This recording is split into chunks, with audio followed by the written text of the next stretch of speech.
खून के अंदर गर्मी आ चुकी है। पलटना झपट कर पलटना, लहू गर्म रखने का है एक बहाना।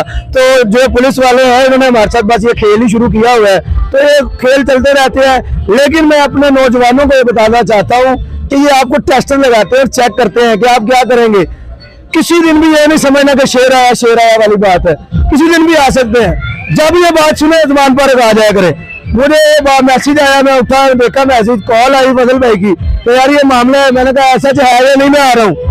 और इस मकतल में पुकारे तो सही मोहसिन, बाबा जंजीर चले आएंगे छन छन करते, हम चले आएंगे नंगे पाँव भागते आएंगे।